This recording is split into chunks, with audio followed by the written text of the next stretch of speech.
am Sue Webley. Welcome to another episode of Inspire.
Good morning, one and all. Welcome to another episode of Inspire. I am so glad that you have decided to come and hang out with me on this Saturday morning. And I know many of you are coming in from the West Coast. I know when you're coming from the West Coast that you love me so much because it is early on the West Coast. Do me a favor as you are coming in on social media, on Instagram, on YouTube, on LinkedIn, and on Facebook. Do me a favor and share our conversation today because I'm so excited to have my guest, Jeremy Teel, with me, and we're going to be talking about unburdened and rest and softness and all the good things and celebration of our authenticity and all of that good stuff. If you've just stumbled upon this broadcast, you don't know who I am, what Inspire is all about. I am your host. I am Sue A. Webley.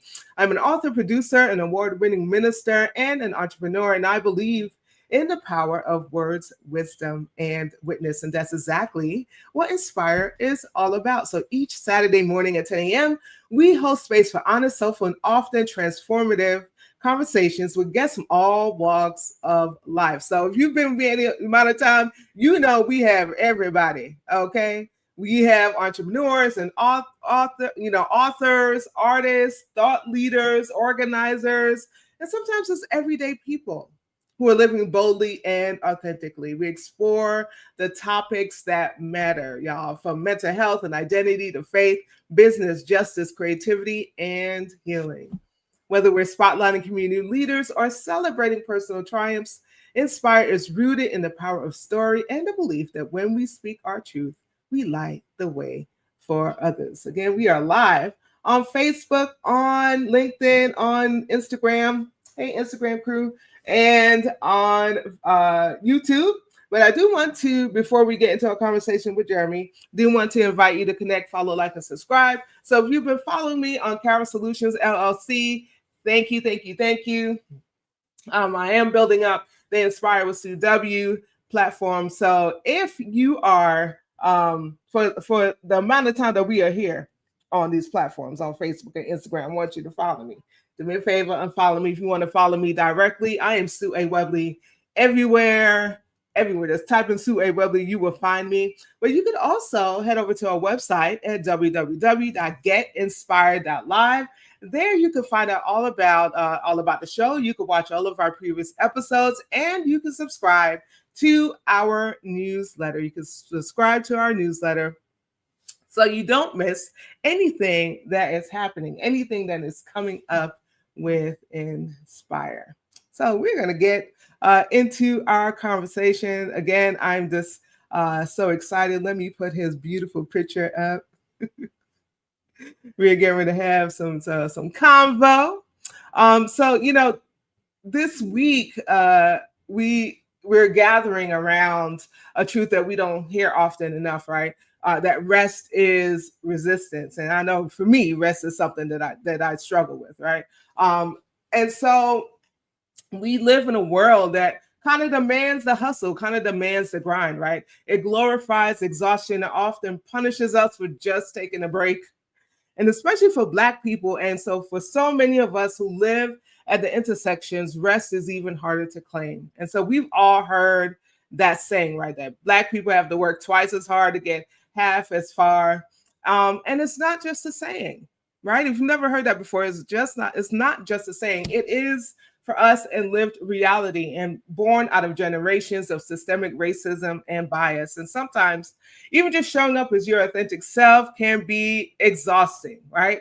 As Black folk, we got to fight. As queer folk, we have to fight. And so that constant battle to prove our worth, to defend our identities, to cover our space for our voices, leaves very little room to simply rest and to simply just be.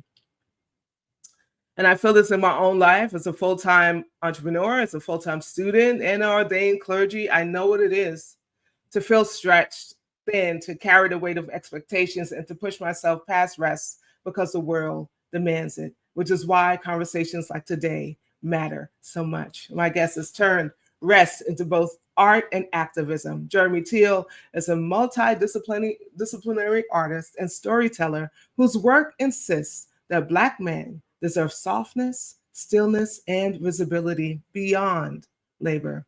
His project, Unburdened, began as a powerful exhibition, pairing intimate portraits with prose, and has now become a book that extends this witness even further. It is not just art, but a reimagining of what freedom can look like. Family, join me in welcoming Jeremy A. Teel to Inspire. Well, that was a hell of an introduction. Well, hey, everybody. Hi, Sue. Hey, Jeremy. It's so good to see you. Thank you for hanging out. And you look good. I see the little glove. Yes. Honey, I love it. I washed my face yesterday. I'm proud of myself. I'm so proud. I'm proud of you too, Jeremy. Do you get behind your ears? Yes, of course. But of course. Actually, I just discovered like the back of everything. Like, get the whole neck, honey. Like, everything has to look good all the way down. Yes. So before we get started, again, I see y'all coming in. Come on. Go ahead and shout yourself out. Let me know what you're sipping on and where you're watching from. And also, Jeremy, what do you have in your cup this morning? It is a coffee, just a lovely little coffee with an almond creamer. And it might not have a shot of whiskey in it because I had a long night last night. Listen, and that's okay. That is okay. So I, of course, have coffee in my cup. I think this, it is decaf, but it's also almond creamer. So we can just spare it, Jeremy. We got it. We're together on this one. Yeah, listen, people be sleeping on the almond creamer. I'm not gonna say the brand because I'm not getting paid. Okay. Neither of us is getting paid for that. Okay. But we are available for a conversation. Yes, we are. We are available. So I introduced this cup last week, my new Inspire cup, and I still want folk to let me know what you're sipping on. So if you want a cup, let me know. Let me know if you want me to put it up on the website so that we can have some swag. Let me see who is talking to us this morning. Hey, my love. Quita is sipping on chocolate milk made with almond milk. Yes. We love it. Do me a favor and share. Oh, okay. So since Quita made my coffee this morning, she's telling me what I have. She said, I have coffee with a shot of blonde espresso with vanilla almond creamer. Thank you. Thanks, boo. I just took the cup. And I went into the room and turned on the light. So thank you for making sure that I have coffee in my cup, love. Thank you. So Jeremy, so let's talk about Unburdened a little bit. Again, it was first an exhibit, and now it's a book. But the word Unburdened is such a statement, right? As it is a title, it carries a lot of weight. What does Unburdened mean to you personally, and why was this project necessary? Unburdened as a word, it does carry a lot, right? It felt like if no one knew who I was, what I do, what was inside of the doors for the exhibition, and then I guess ultimately the book, that they could at least reflect on what that word meant for them. And to me, that's kind of where art starts. It's how does it hit you immediately? And if you want to explore more, is the title something that will keep you coming back? So that's kind of where I was going. And also it sounded artsy as hell. So I wanted something that made me sound far more educated than I am. At least formally. And it's also the goal, right? So it's the title and it's also the goal of it. It's what I want people to be when they have finished it, when they peruse it, when they explore it, when they share it. I want them to be able to know that they are giving people permission to be unburdened by whatever is on them. So that's what it means. And that's how it came to be. I wanted it to sound cool and I wanted it to be simple. The next iterations of whatever I decide to do in this series will likely have one-word titles also. But just in a progression of where I want people to be when they're experiencing my work. And so why the focus on Black men in particular? So I have an obsession with watching my partner sleep. It's how does one say, kind of creepy. It's kind of creepy. I love watching him rest. I've never met a person who prioritized making sure they go to sleep at a particular time every night, who sleeps in a very particular position. And when I say this man be sleep, he be sleep, y'all. Like he be so sleep that I could be doing anything. And believe you me in this little studio, I'd be crafting my little butt off and he don't hear nothing because all he is doing in there is resting. And I think one day I was just looking at him and I was like, God, you must feel really safe to just be knocked out, shirtless in this bed. I mean, gosh, that must feel good, right? And I just started reflecting on it. And the more I reflected on it, the more I realized people have been creating safe opportunities for men to rest for centuries. And then, the art brain takes over. And then next thing you know, you're in a deep dive. You've got 20 poems. You've taken 35 pictures. It's a lot. It went fast. It went real quick. I decided I wanted it to be a book a month before we made it an exhibition. Oh, wow. Because it just didn't make any sense. I was like, I don't want to just print these huge images and like just throw a party. What happens after the party? Like, no, let's make a book. Let's make a book. We can do it. And well, we did it. We did a book. Good. And for those of you who don't know what that book looks like, that's what it is. You can go to www.jeremyteel. Is it backslash or / Jeremy? Oh, that's a good question. I never know which one is which. I think it's a backslash. Backslash Unburdened, and you can find you can see more about the book, right? And and also find out where to purchase the book. And we want to, of course, support Jeremy today. So thank you so much for sharing all of that. I know that for us, like Black men in particular, that are portrayed in ways, right, that strips them of their softness. Yes. Right? Always in motion, always tough, right? And your portraits, imagine them in deep rest. But I want to kind of focus on the softness. Why was it important to make sure that softness element was included in the exhibition and in the book? Well, hard is so passe. Like it's so done. Like, tough man, broad man, strong man. It just felt like it already been done so much. And honestly, we're kind of just beating it into the ground.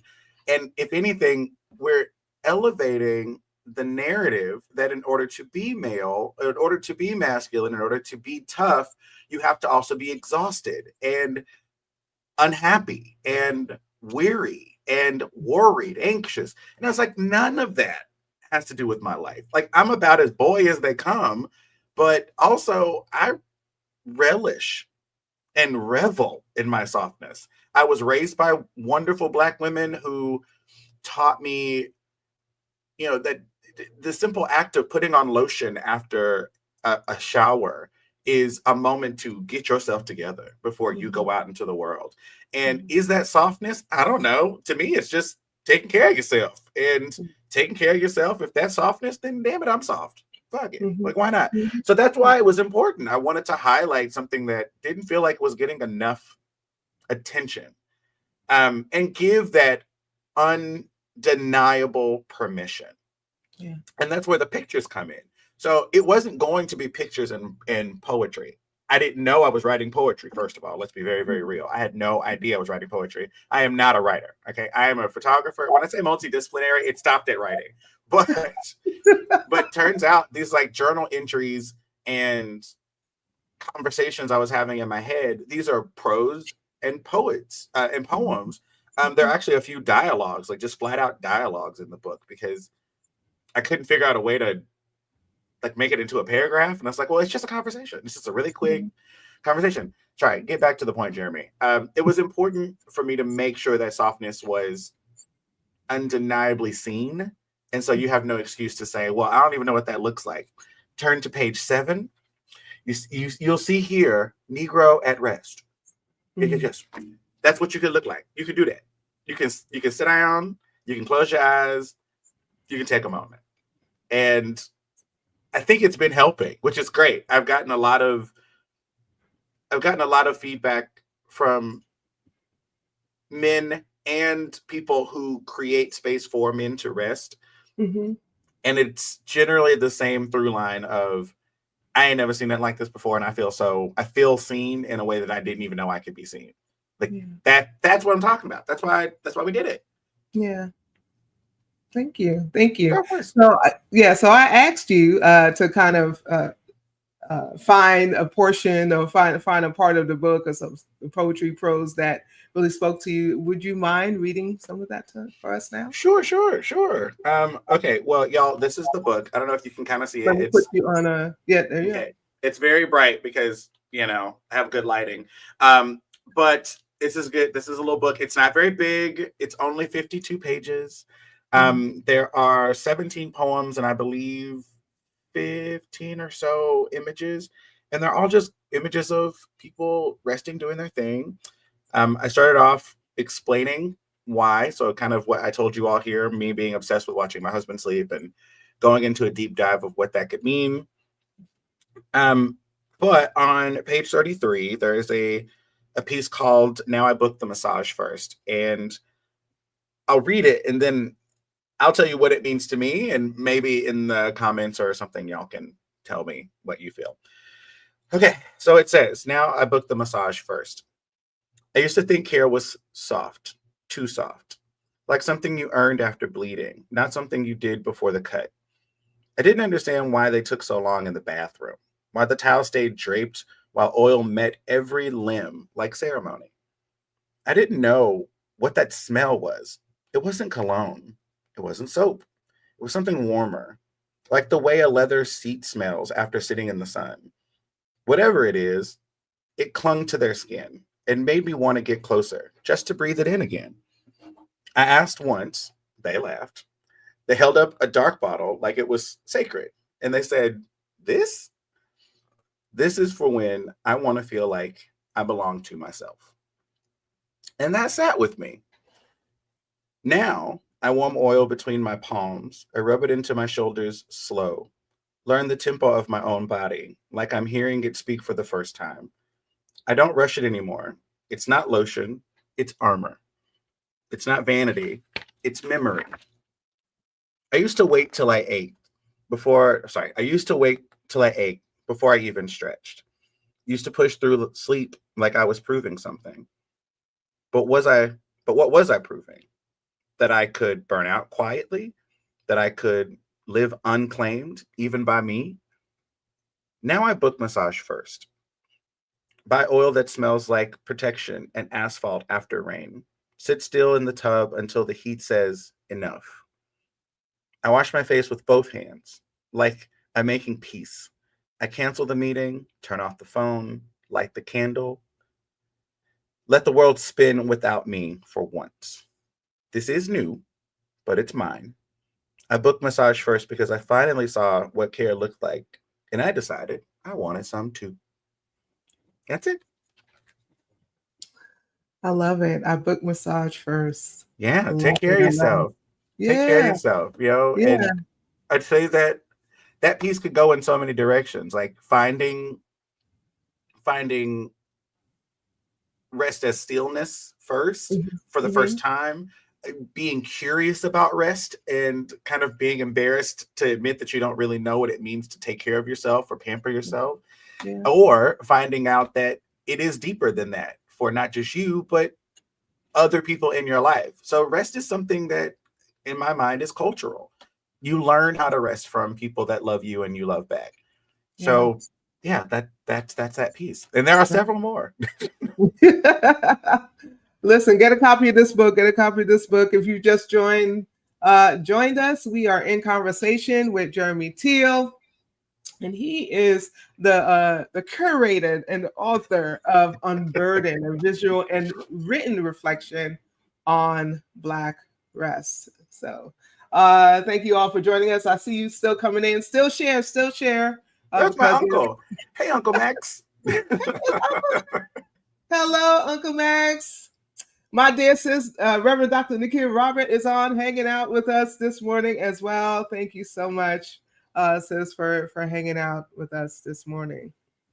So, in society overall, Jeremy, we know that rest is denied, right? Mhm. Like, when you look at housing insecurity, when you look at burnout, you talked about burnout and the stress of racism, Mhm. right? There's so many stresses. True rest becomes elusive. So, how do you see Unburdened confronting that reality? And what shift do you hope it sparks in how we see Black men and how we view rest as a society? Okay. So I'm going to ask you to say the second half of that question again after, because I didn't quite follow, but I got the Mhm. first half. I got the Yeah, first yeah, half. So how do I see it helping?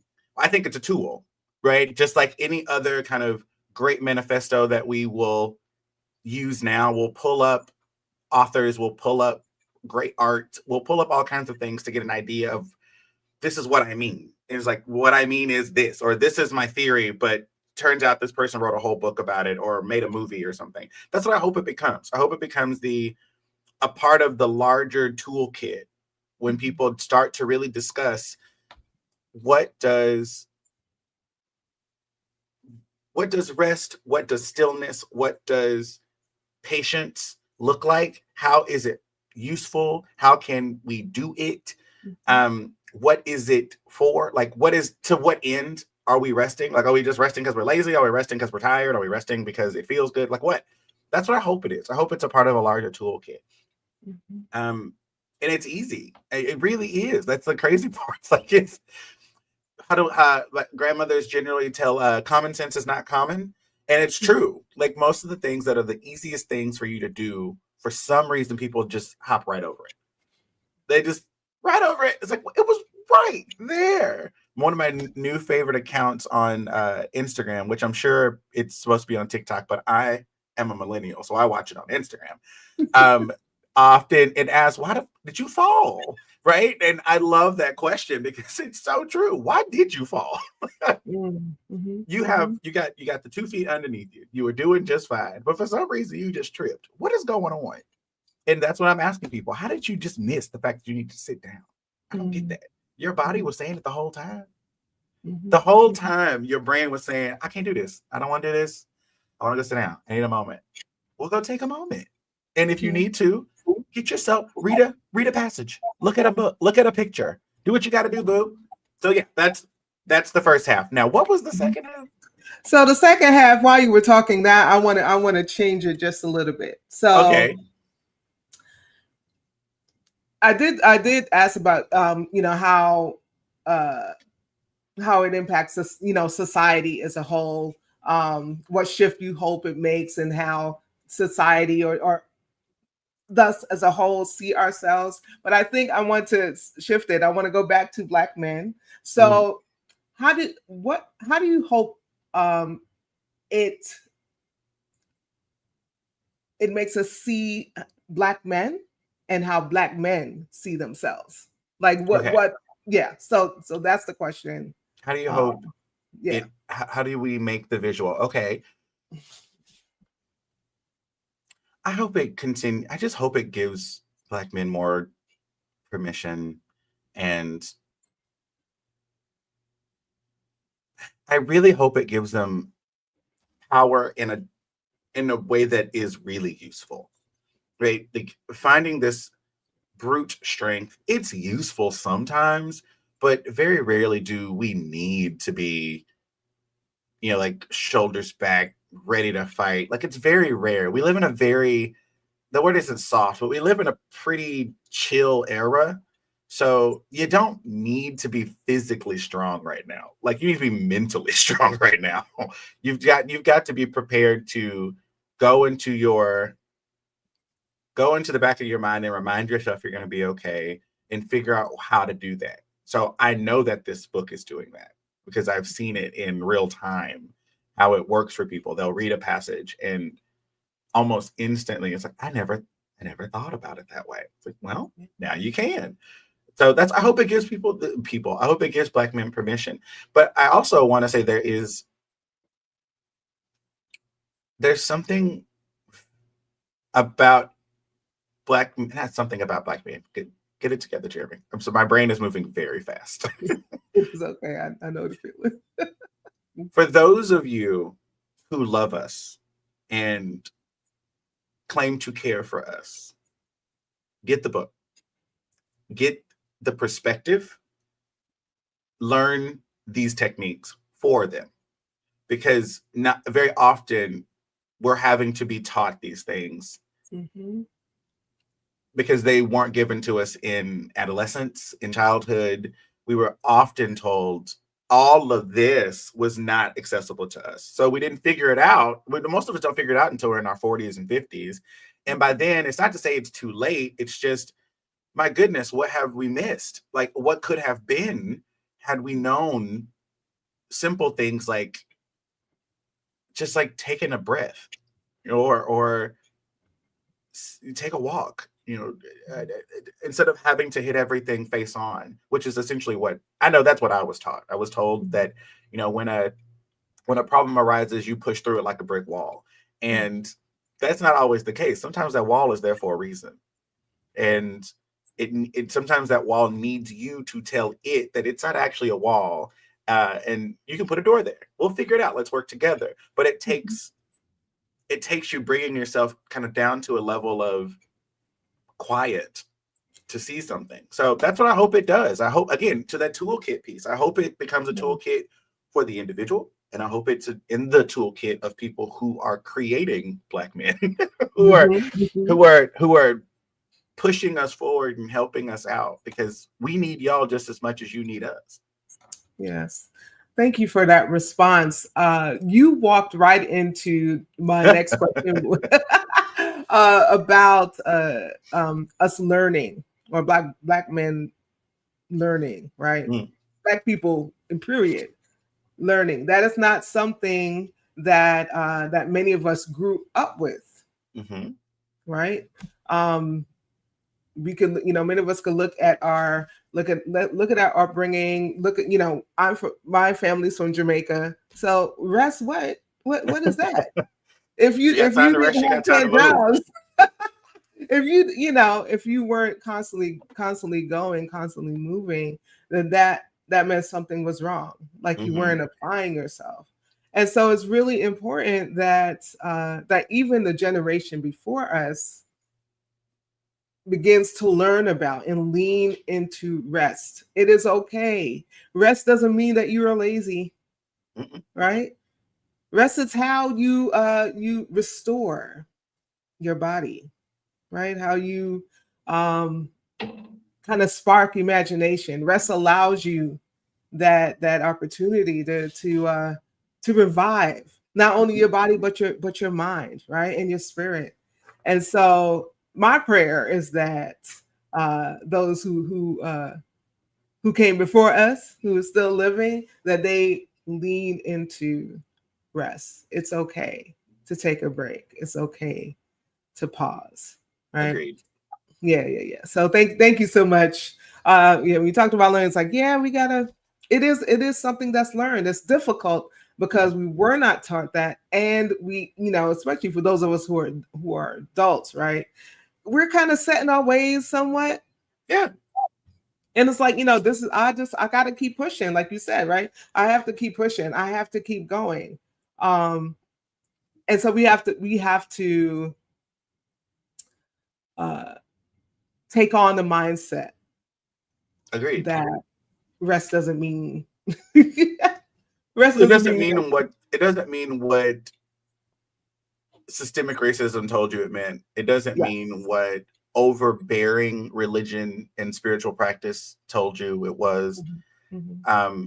Because it can't mean something unless you define it. Like Yeah. rest is one of those wonderful things that can only be self-defined. Yeah. Now, people can they can show you how they do it, and another person will show you how they do it, and then you figure out a way, right? You figure out you take a little this and you take a little that, and that's when you figure, oh, okay, so this is how I do it.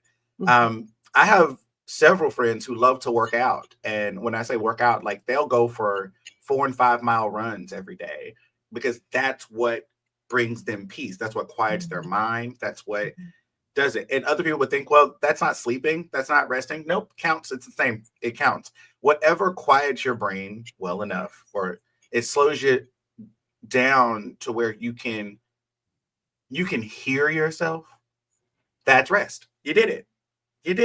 So it doesn't have to look like what they did. You got to figure it out for yourself. And if you need to, just send me a message. We'll talk about it. I'm not a therapist by any means, but I can tell you how I do it. So yeah, but okay, go. Next question. Sorry.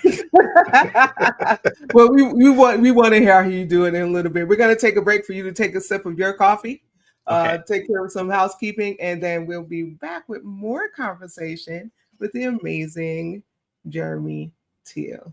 Thank you again, all, for joining us. I see you still coming in on social media. Thank you. I want to invite you to connect, follow, like, and subscribe.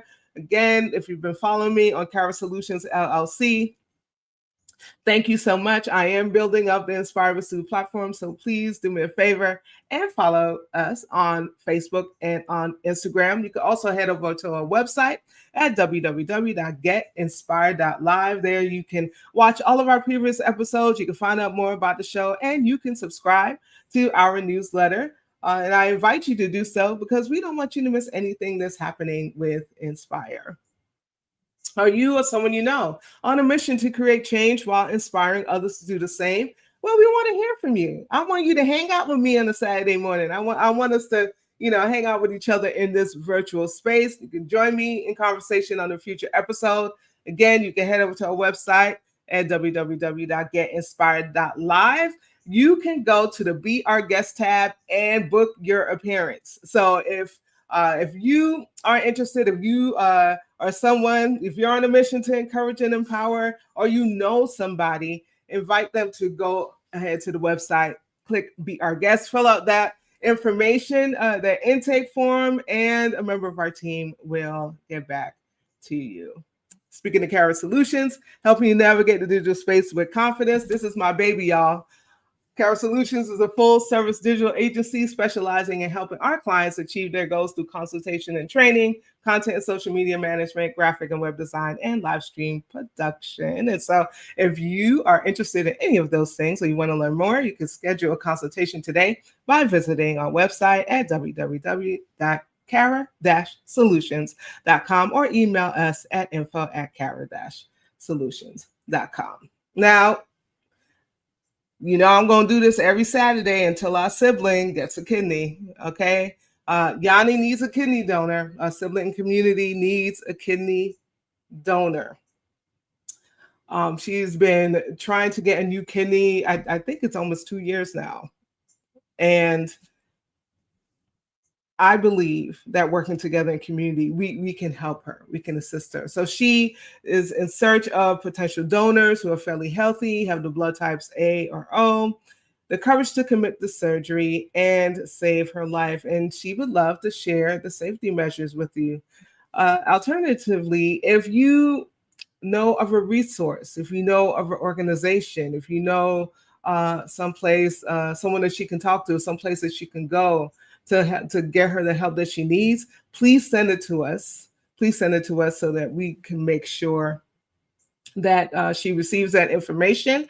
If you want to reach out to her and her family directly, you can email them at peacepeopleinc@gmail.com. That's peacepeopleinc@gmail.com to contact her and her family directly, or you can head over to emerylivingdonor.org, fill out that survey, and enter her name, Ayana Davis. Let's do this thing.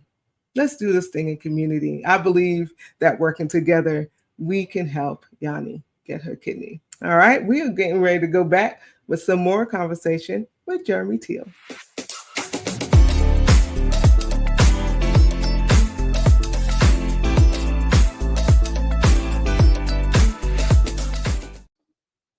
Welcome back, Jeremy Teel. Doesn't it just make you go like, it does. It's like, it's so good. And you did that whole little like commercial moment live and in living color, y'all. That was real. That wasn't a recording.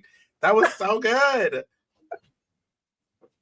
I considered recording it. I was just like, no, I'm just gonna do it. I'm just gonna do it live. So good. I was so proud. I was like, oh my gosh, I want to do all this. Thank you so much. Thank you so much. So let's talk a little bit about you, Jeremy. So we're talking about visibility and softness. And we know that them and honesty are all forms of resistance. Mm-hmm.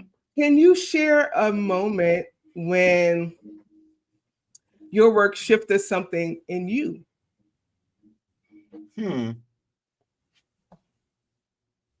Yeah, I mean, it kind of always does. That's the one. If it's not shifting me, I don't really want to put it out, if that makes any sense. Because I do have a lot of thoughts and I have a lot of opinions. But just because I have a thought or opinion doesn't really mean I'm moved by it. Like I'm just affected or have a reaction. My first exhibition, or my first foray into an exhibition that didn't turn into a book, but it might become a book, was Black Canvas. And that was part of a bigger conversation of Black bodies, Black, brown, Hispanic bodies in the BDSM and kink scene. Because I wasn't seeing the bodies that I knew, the people that I knew, the personalities that I knew in all of the media that BDSM culture has. And I was like, well, you have a camera, you are a photographer, you take the pictures. Just take the pictures and kind of create like a stock, like a stock bank of these bodies and people and all that good stuff. And it turned into hundreds of pictures and me going to all these events across the world. And I was moved because I didn't realize what I was doing was I was highlighting and honoring the ability to do this. Like, I am a now 38-year-old Black man from Texas, very specifically Dallas, Texas, very specifically South Dallas, Texas. So Black boys like don't grow up like me. Like, you know, like me, don't do shit like this and didn't do shit like this. I didn't meet other people like this. Most of my life is me doing stuff for the first time in all of my generations. Like, my family members don't have these sorts of stories. I come to the cookout and talk about how I went to London and, you know, hung out in a leather bar and drank tequila on a boat. And it's like, what? It's like, what? How? Why did you do that? And it's like, well, because I can. Like, I can. Like, you could have as well. You just didn't. Yeah. So I'd say that's the shift. Like, the shift was, all of this is really just a selfish reason for me to remind myself I can do stuff. I am capable of stuff. I am worthy of stuff. Stuff being experiences, pleasure, practices, things, all of that. So yeah, I mean, that was probably the most specific. And then especially when someone asked me to to make it to print it out and put it on walls so people could buy it and support me as an artist. I felt so seen and loved by Marissa Rivera out of Austin, Texas. Mhm. She was my angel that week. And when she came to me, it's like, I think this could be an exhibition. I think you should be an exhibiting photographer. And that was on my bucket list for years. And for someone to see it in me, it's just like, see, I knew something was there. You kind of have to you got to build it so someone can see it with you. And you have to give yourself the permission to do it, even though you don't really know what the hell you're doing. Yeah. I hope that answered your question, because Yes, yes, I believe that it did. And so you're not only, you're not just only creating art, right? Because I read your bio, so it looks like you're also building platforms, right? Yes. At the Queer Black Voices Fund. Can you tell us a little bit about that?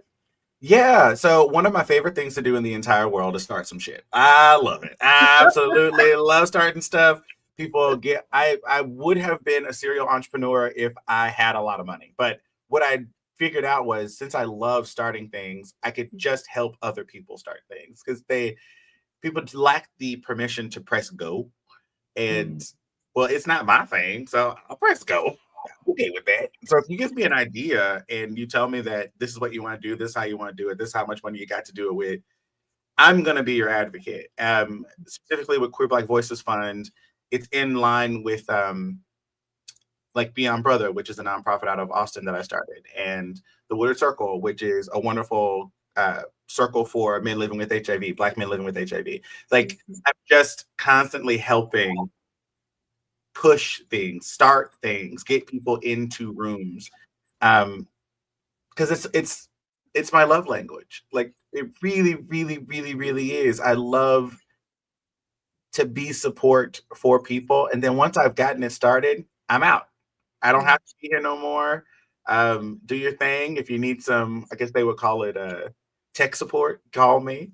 But capacity building and community creation and organization starting, that's what I do. That's how I make my money. And so you're planting. I am a planter. Yeah. And I believe anything can grow in any soil. I'm convinced of it. You cannot prove me wrong, because I've done it too many times. Like, I've done it too many times for someone to say something like, let's talk about Queer Black Voices, because Queer Black Voices was an idea by two white lesbians out of Austin, Texas. And it was sparked in the pandemic. They were going to go on this huge vacation overseas, and it was going to be something crazy like $20,000, right? And these people, I mean, these girls had some coins, so it's whatever. But after the murder of George Floyd, after all of the protesting, after all of the kind of civil unrest, if you will, they were impacted. Something shifted, where they're just like, we got $20,000 that we can just throw at a vacation. This is a terrible use of our coin. And what they did was they went to the Austin Gay and Lesbian Film Festival and said, here's $20,000, highlight Black voices. That's what they said. That was the start.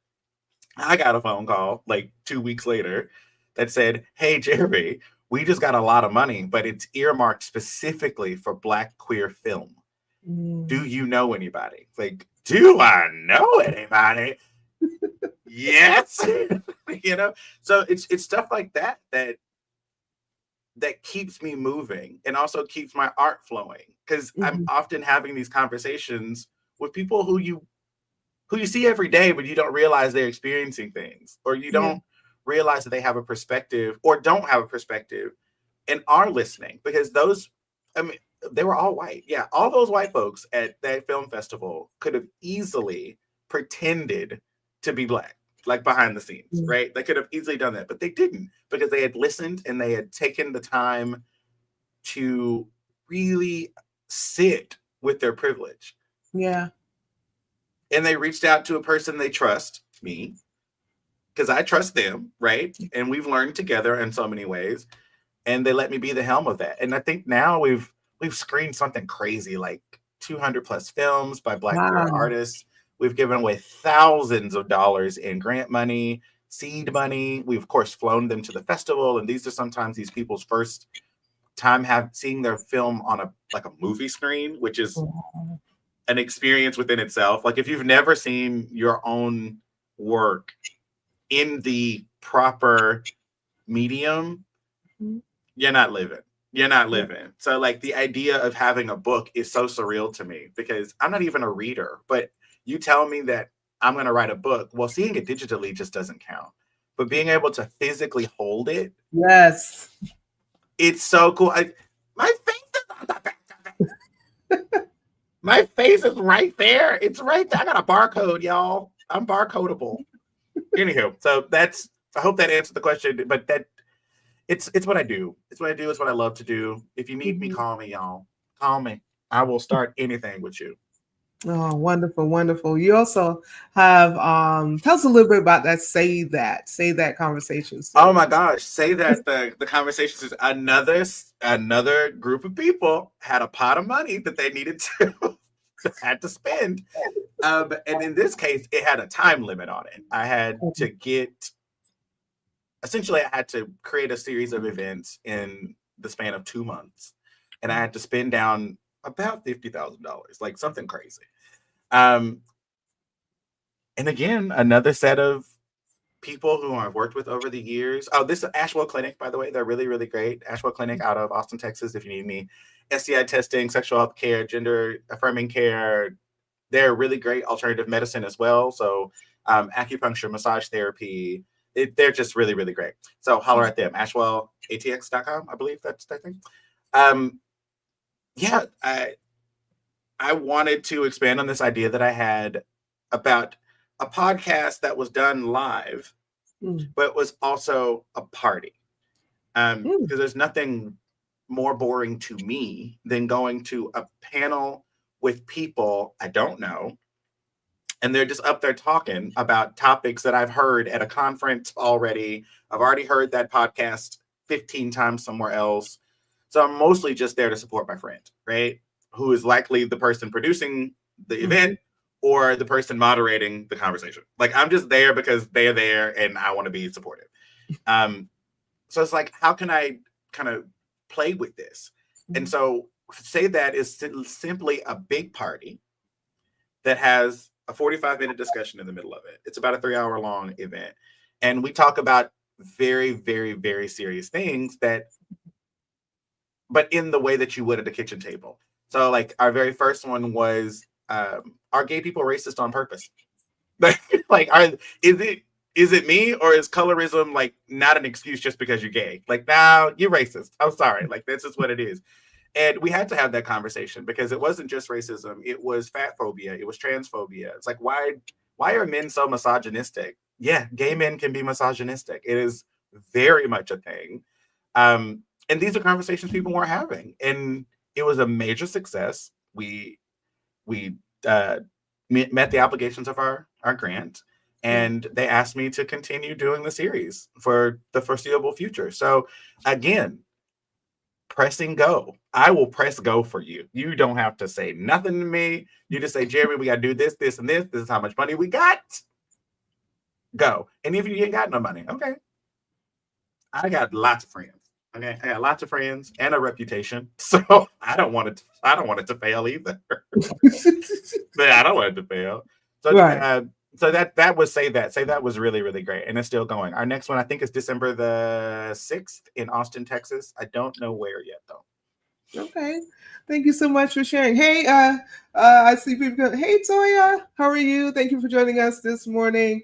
So, Jeremy, what, of course, the show is Inspire, right? Yeah. So I'm going to ask 2 questions. What or who inspires you? And what brings you joy?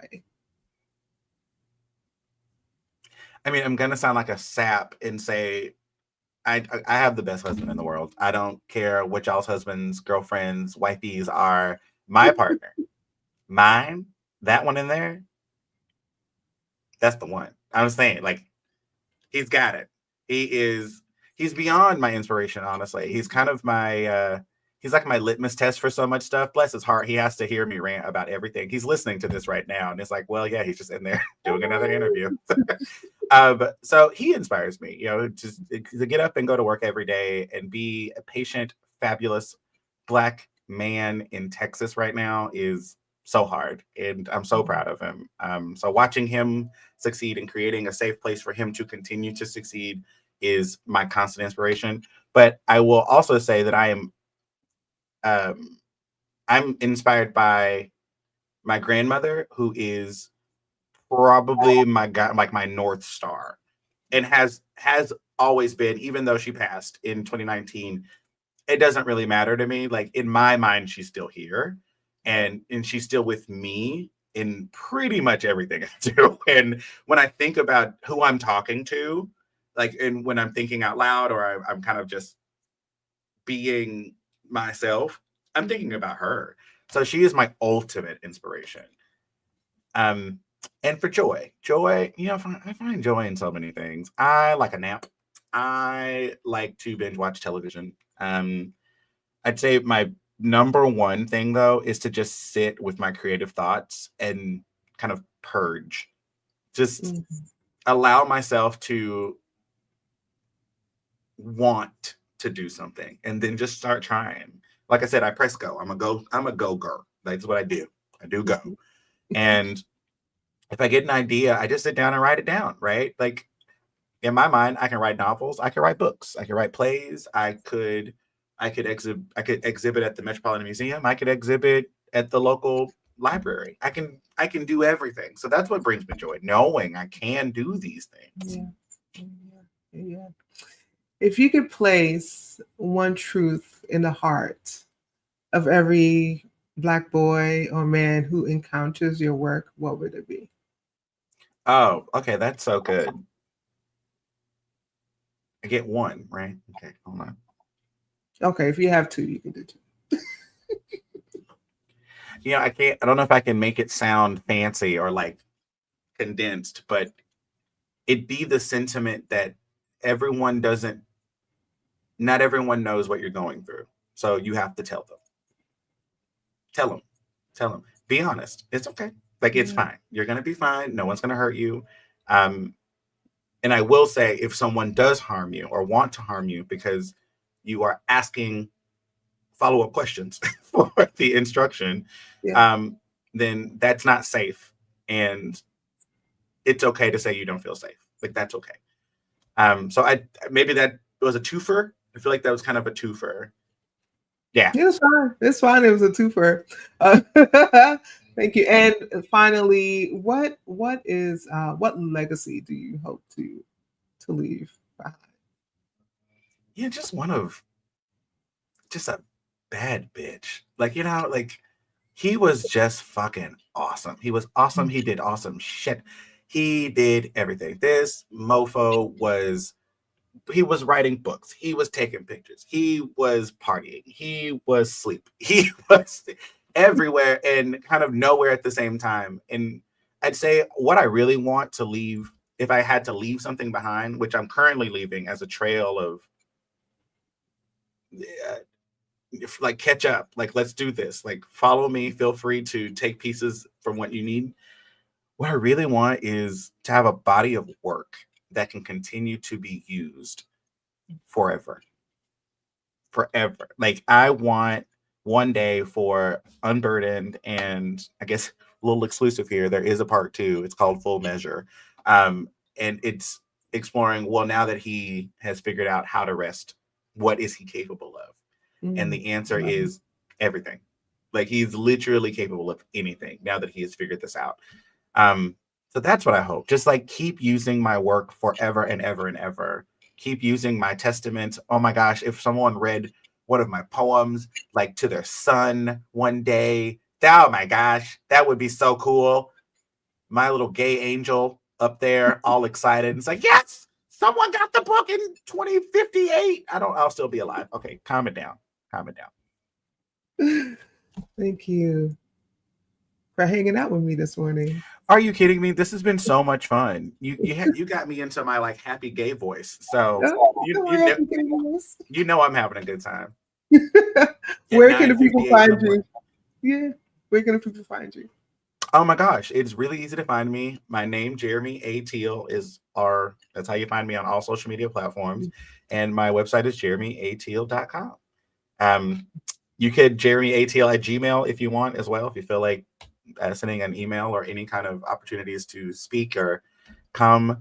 Sue, I have a request, if you will. Oh, yeah. Yeah. Of the community and the people watching, I very badly want to go on a non-traditional book tour for this book.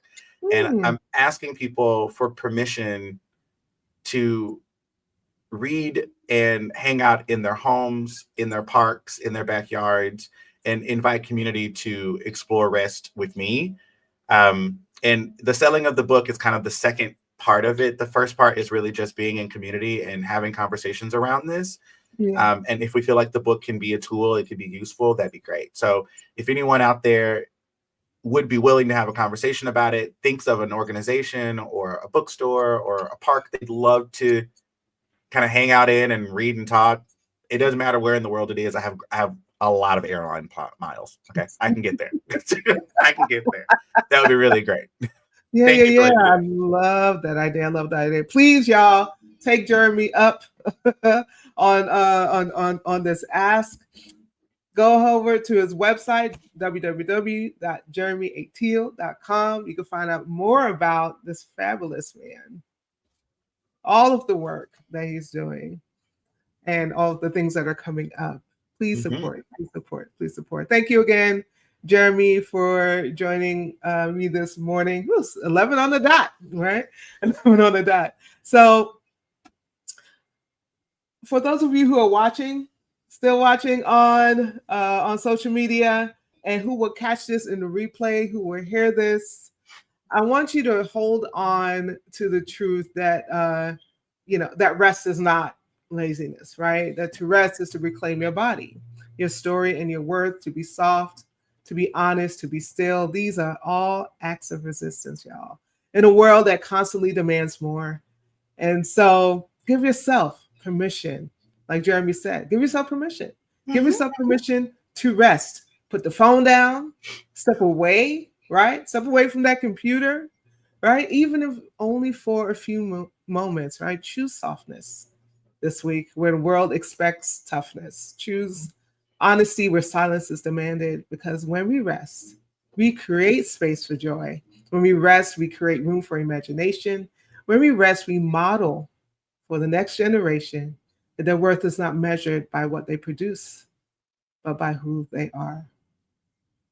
Once again, I'm your host, Sue A. Webley. Thank you for joining me. Until next time, I want you to stay lifted. I want you to stay motivated, but most of all, I want you to stay inspired. See you next week.